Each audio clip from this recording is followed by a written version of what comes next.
Let's talk about the Cecil Hotel. This hotel has a reputation for being one of the most haunted, horror-filled, death-filled hotels in Los Angeles. It was built in 1927. During this time, Los Angeles was a very popular area. There were trains coming through. It was near a train station, and it was very low prices, so those people could stay there. A few years later, the Great Depression hit, and the area that the Cecil Hotel was in was named Skid Row. Now, Skid Row became an area where homeless people lived, around 8,000, I believe. People were dropped off there after being released from prison and mental institutions. So a bunch of criminals, killers, including Richard Ramirez, drug users and drug dealers stayed at this hotel. In the 1930s, there were 6 reported suicides. I do a little trigger warning before I really get in. I'm going to be mentioning some pretty brutal deaths, so just to let you know. People would ingest poison there, shoot themselves in the head, throw themselves out of the window. In 1934, Louis D. Borden, an army surgeon who was staying there, slashed his throat with a razor. Again, this is going to be very disturbing. 1944, 19-year-old Dorothy Purcell awoke in the middle of the night with very bad stomach pains. She went to the bathroom and, to her shock, gave birth to a baby. In her mind, she thought it was stillborn, that it had not survived. So she threw the baby out of the window. They did an autopsy on the baby and it was actually alive. So, like I mentioned in the Elisa Lam video, a surplus of serial killers actually stayed there, including Richard Ramirez. It was reported that he would go there, take off his bloody clothes, and then walk up to the top floor, and there were 15 floors in this hotel. He would walk up covered in his bloody underwear, and it was normal. That was a normal thing to see in this hotel. No one said anything, no one reported it, and Richard thought this was like his home. There was another Australian serial killer that stayed there named Jack Unterweger, and he also thought the Cecil Hotel was his home as well. In 2007, a new owner decided she wanted to renovate the place, make it a place where tourists could stay for a low price, and she named it the Stay on Main Hotel. And the Stay on Main Hotel had its own kind of lobby. There were people who stayed in the Cecil Hotel, like rented out the rooms. It was like the first few floors were for the tenants that lived there. The next 3 floors were the Stay on Main Hotel, and the rest were the Cecil Hotel. So the people who were staying in the Cecil Hotel, like the criminals, the drug users, and etc., could come across to the people staying in the Stay on Main Hotel through the elevators. And then the whole Elisa Lam case happened. Go watch my other video if you want to hear about that. But yeah, this hotel has a terrifying reputation, so. Did you guys hear about the couple that tortured and killed their au pair? Sophie Lynette was a 20-year-old French woman who wanted to work as an au pair in England so that she could learn English. A lot of people take on au pair positions for this reason. It's when you live with a family and take care of their kids while also learning their customs and language. She got a position working for Sabrina Quater and Wissam Madouni. They were French nationals that lived near London, and everything seemed to be going great at first. But little did Sophie know, Sabrina had a very delusional and violent side of her. Sabrina ruled her household with an iron fist and hardly paid Sophie. Sim was very submissive to his wife, which is typically fine, but Sabrina began to abuse Sophie. Neighbors noticed that Sophie seemed stressed and sad, and she had also lost a lot of weight. This is a photo taken just days before she died. Sabrina had withheld food and taken away Sophie's ID and cell phone so that she couldn't contact her family. Sabrina got it into her head that her au pair was in cahoots with her ex-boyfriend, Mark Walton. Sabrina was convinced that Sophie would get up in the middle of the night and let Mark into their house so that he could abuse their children. And her husband eventually started to believe her. And to be clear, Mark Walton didn't even live in England at the time, and he had no idea who Sophie was. Over a period of several months, the couple beat Sophie, whipped her with extension cords, and then waterboarded her in their bathtub. On Sabrina's phone, they found that she actually recorded some of these interrogations, although the actual audio is not public. It wasn't until neighbors noticed black smoke and a foul odor coming from the couple's backyard. Firefighters showed up and they noticed that chicken was on the grill, but there was also a large fire next to the grill. Upon further inspection, they noticed a pair of glasses as well as human fingers and a nose. Sabrina and Sim had killed Sophie, but there was no way to tell for sure exactly how she died. The autopsy showed that she had been beaten severely and she had several cracked ribs and even a cracked sternum, which I guess means that they stepped on her chest. Because of her inflated lungs, they think that her cause of death was drowning. Both of them were sentenced to 30 years to life behind bars.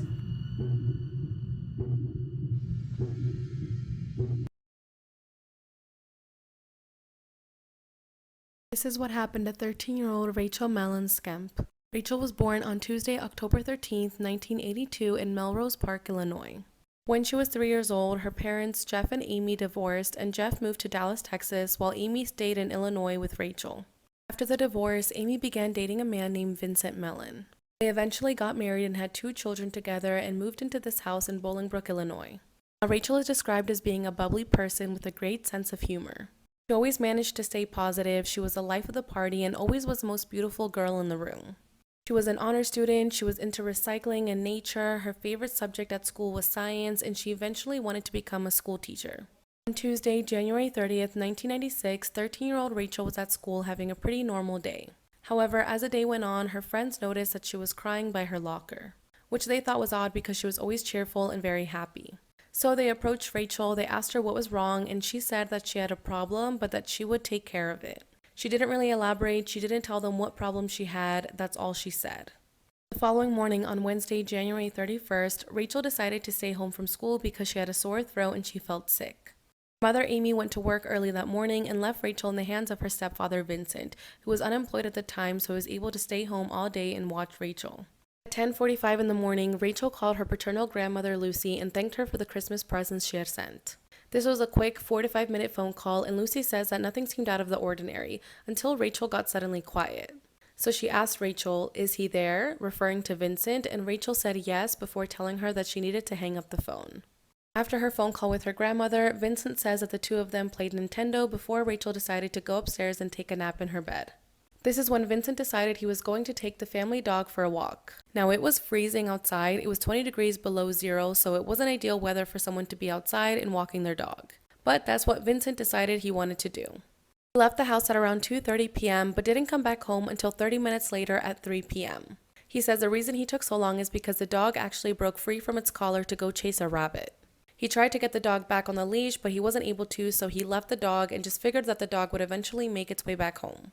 At 3:15, his youngest daughter Ashley comes home and immediately goes to Rachel's bedroom to greet her. However, when she walks into her sister's room, she realizes that Rachel is gone. She goes to tell her dad Vincent, but apparently he doesn't do anything about it.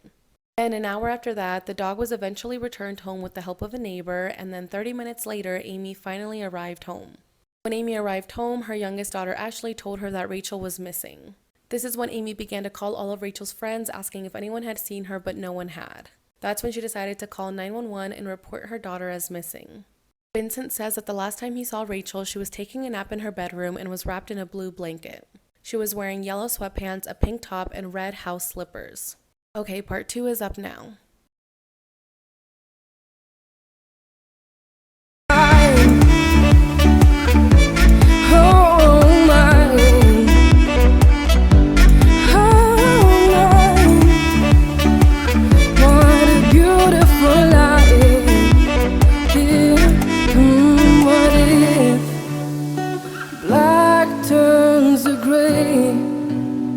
Sorrow is fade away, and the lilies start to stay here in this place, which is more than just. This is part 2 on what happened to 13-year-old Rachel Mellon Skemp. When police searched her room, 2 pillows on her bed and the blue blanket that she was wrapped in were missing. However, all of her winter clothes, her shoes, and her coats were still there, along with her purse and her Walkman. There was also no sign of chaos in her room. It didn't seem as if there was any type of struggle or forced entry. Vincent says that when he went on a walk, he did leave the front door unlocked, so that's probably how someone got in. Now, at first, police were not too eager to get on the case because they thought that Rachel had just ran away. This is because a year earlier in 1995, Rachel had actually ran away from home. She had left a note explaining that she was running away because she feared she would be blamed for something that her siblings did. So she ran away to a friend's house and she was gone for almost 12 hours before she called her grandparents and asked them to pick her up. So because of this incident, police believed that she was running away again.